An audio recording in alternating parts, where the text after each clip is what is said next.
What's up, YouTube and world? This is your boy T Money 8789, the wrestling nerd himself, T Money, and I'm back here with another review video for your viewing pleasures. And this time, I'm going to be talking about WWE's Over the Limit, my first prediction video, and I thought this could be a better way to do it. Let's get into this match. They say 5 matches have been scheduled for this pay-per-view. 6 official matches have been announced for the event card. And basically, this card, from the look, so it doesn't look that really good, in my opinion. There's only like one match that I'm really looking forward to, and that's the match between CM Punk and Daniel Bryan for the WWE title. The rest, yeah, not really don't look that good on paper. Uh, Match I want to talk about, go ahead and get out of the way. Zack Ryder will be facing Kane on the pre-show in a singles match. I'm guessing they're going to have Kane win and beat Zack Ryder, since obviously Zack Ryder has become a jobber. You know, he jobbed at Daniel Bryan this past Thursday. Excuse me, this past Friday on SmackDown. So I'm guessing I'm guessing Zack Ryder is a jobber now. I'm guessing. I don't know. Then, so I'm guessing Zack Ryder's going to lose this match. WWE's really dropped the ball with Zack Ryder. They lost a lot of steam when they put him in that dumbass angle with Eve. It really didn't benefit neither one of them. I mean, just look what Eve's doing. Eve's a fucking assistant, and Zack Ryder is, I don't know. Anyway, let's get into this card here. First match I want to talk about is the Divas title match for the Divas Championship. Layla defends up against Beth Phoenix. My thoughts: this should be an okay Divas match. Should be better than a lot of Divas matches on pay-per-view. Thank God Kelly's not in this. Thank God. Thank God there is no diva that can't wrestle in this match. Thank God. It's just going to be Layla and Beth Phoenix slugging it out here. This should be an okay match. I'm not going to doubt it. If it's given a decent amount of time, Layla and Beth could definitely work together well. So this should be this should be an okay, decent match. Yeah, at least to say about the Divas division. I see Layla winning because there's no need to really try to put the belt back on Beth Phoenix since she lost it in such a weak fashion to Nikki Bella, I believe. So there's really no need to try to put the belt back on Beth because I just can't take her serious as a champ. Layla, she can bring some prestige and definitely a lot back to the Divas division. A lot of a lot of things back to the Divas division that is missing. I did miss seeing Layla on my television screen for a long time, and now she's finally back. She won the belt, and there's a reason why she's got that belt basically. So I see Layla winning this. Next match is for the WWE Tag Team Championships. R-Truth and Kofi Kingston defend up against Jack Swagger and my boy Dolph Ziggler. This match should be another decent match. I'm not gonna doubt it. Dolph Ziggler can definitely work in the ring. R-Truth and Kofi can too as well. This should be another good match for the tag division. I hate that WWE has not really emphasized and really tried to make this match feel like a tag team title match, just a random thrown on tag match on the pay-per-view. But this should be a really good match between uh, 3 good guys that can work, excluding Jack Swagger. But I mean, this should be a really good match. I expect Dolph and R-Truth and Kofi Kingston to do most of the work. Jack Swagger is too busy to get winded in a match, so hey, I see R-Truth and Kofi Kingston retaining. There's no need to try to put the straps on Jack Swagger and Dolph Ziggler. They just need to go ahead and move on with Dolph Ziggler and Jack Swagger because Dolph Ziggler does not deserve to be tagging with Jack Swagger of all damn people. He doesn't. Guy's terrible. But anyway, I see R-Truth and Kofi Kingston winning, and maybe down the line meeting Primo or Epico, maybe in a tag match. I don't know, since Rosa Mendez did into a car accident. I don't know. But I do see them going down the line meeting Primo. That's where they're going with the tag team titles. Meeting Primo and Epico again because Primo and Epico never got their rematch, so I guess why not. Next match is the Fatal 4-Way for the World Heavyweight title. These have to be some very long matches for this card to be as short as it is. Like, this card is really not looking that good. Only 5 matches have been announced for a 3-hour pay-per-view. These matches they must have a plan on having these matches really long, unless they're going to get some filler crap like we always do with WWE pay-per-views. Sheamus defends up against Chris Jericho, Alberto Del Rio, and Randy Orton. Now, how I know Chris Jericho and Alberto Del Rio don't really matter in this whole equation is because all the emphasis and all the focus has been put on Sheamus and Randy Orton. So obviously, after this is over, we're gonna get a Sheamus and Randy Orton feud. The only good thing I see coming out of this is Randy Orton turning heel. Finally turning this guy freaking heel. I cannot emphasize enough on how WWE desperately needs to turn Randy Orton heel. I mean, the guy, he's not a babyface. Let's face it, ladies and gentlemen. I mean, WWE desperately needs to turn Randy Orton heel. He doesn't look like a babyface. The guy's character is portrayed as a fucking viper. You can't trust the viper. So you're telling me this guy is supposed to be believable as a babyface when he's playing a role as a guy you cannot trust. Wow.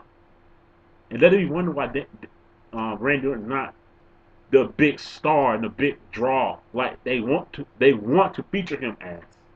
Because for one, he's ass backwards playing. It's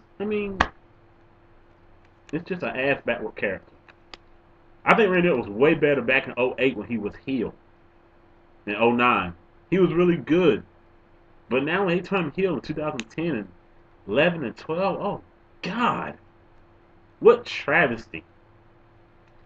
But anyway, I see Sheamus retaining here. Chris Jericho probably going to move on to something else. They're probably going to go ahead and let Chris Jericho go back to touring with Fozzy. Alberto Del Rio is probably going to get dropped back down to either the United States title mid-card where he was before, where it looked like they were going with him with the Big Show.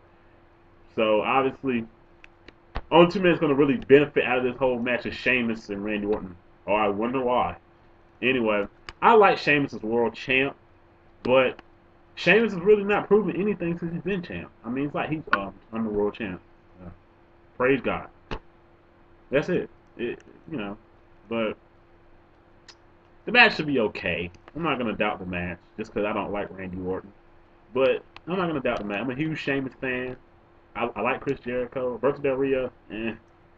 But all four guys can work, so this should be an okay Fatal 4-Way. We usually Fatal 4 matches don't really go out the way sometimes people plan it to, but we shall see with this one. Sheamus retains, I believe. It's the right thing to do because right now it's too early in Sheamus' title reign to be trying to get a belt to Orton. They haven't really made it like Chris Jericho has a chance of winning, and they definitely haven't made it a way for Alberto Del Rio to like he's going to win.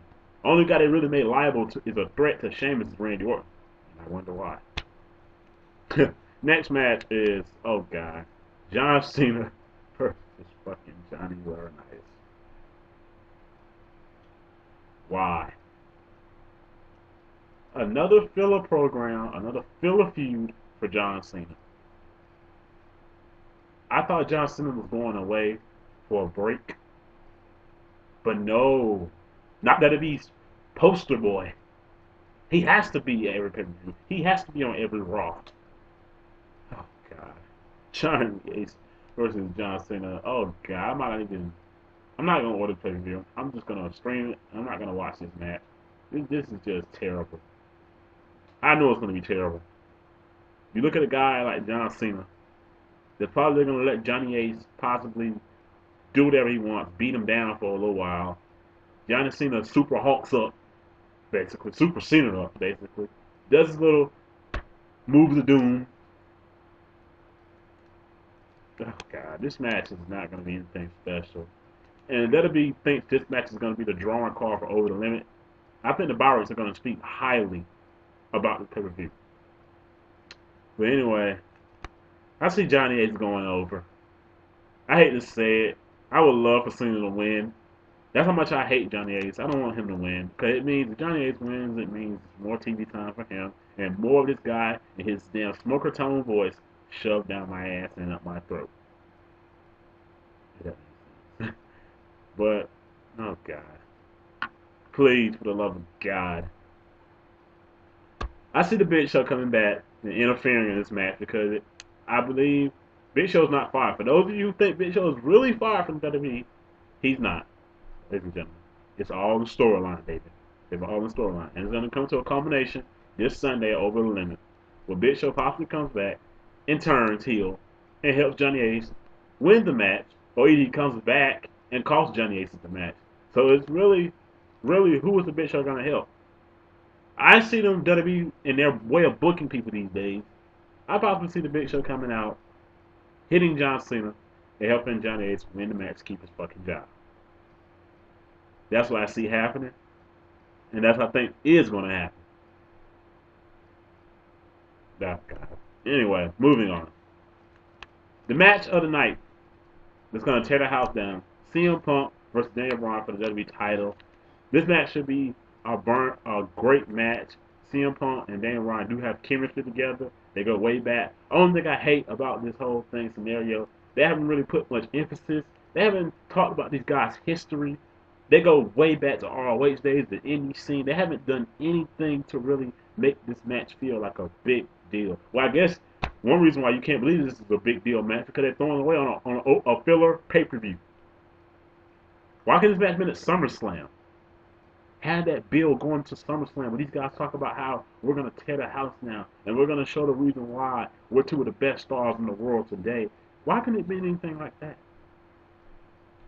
Anyway, this match should be good. I expect it to be match of the night, hands down. This should be a great match between these two guys. These guys can work together.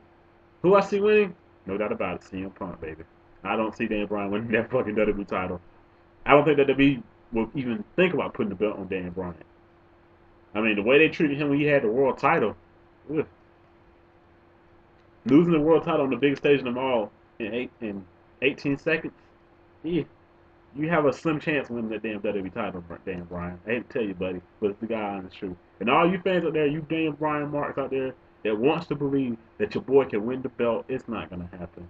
If it does, it'll shock the hell out of me. But it's not gonna happen. They're not gonna give Daniel Bryan the big scrap. They're not. They're just not. Anyway, this is it for my open limit predictions and stuff like that.